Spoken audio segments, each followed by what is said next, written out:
Appreciate your sense of urgency with regards to helping us solve this ongoing power problem in the region. For some few weeks, if I may, maybe some months, we've been having this erratic power supply.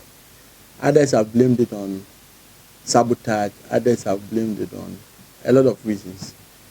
But the last time I met with the ECG and the power sector players, what I noticed was that there was a communication gap between what they are doing and making that information available to the public.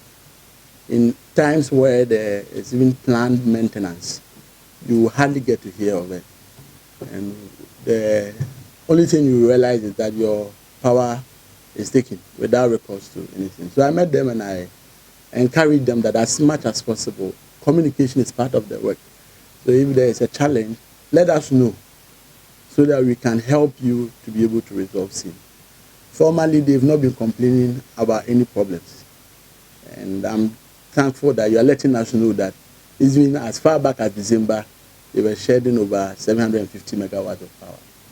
I think that if this is known to the public and they are aware of the steps we are taking to resolving same, they will be understanding as far as the issues are concerned so that they will know what is ahead of us and how we are working to make sure we resolve same.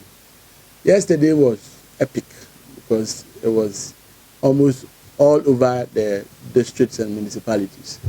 So I had a lot of complaints from most of the communities.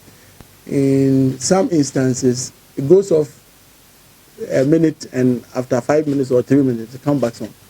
And that aspect actually damages a lot of the electrical appliances. So if there is a major fault, it's better you put it off for some hours, fix it before you put it back on. And while doing that, you have to let the public be aware. Thankfully, was to monitor the situation. And so even yesterday, I made a request to Gridco to give me the power supply plan for 2024, just to enable us to see what was happening. And to my utmost surprise, we got to know that as of December, the system was shedding about 750 megawatts. That's quite colossal. And so one would have thought that having stabilized the power supply situation, especially with the supply of power, because as it stands now, we are even exporting power, the power situation will improve. But we realize that Ashanti region peculiarly has a major problem with power supply. The bottom line is that it's not just the supply of power into the grid, but also evacuating the power and distributing it. And so we are here with the team to see for ourselves the extent of the situation and the work that is being done to address the challenge. Gridco is injecting some major transformers to stabilize the power supply. ECG is also doing some major works.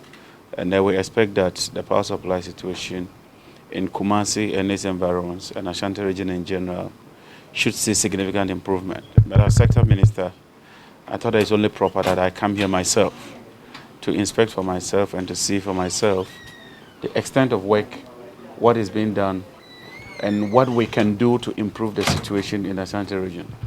And so let me assure the people of Ashanti region that yes, we inherited a very weak power system.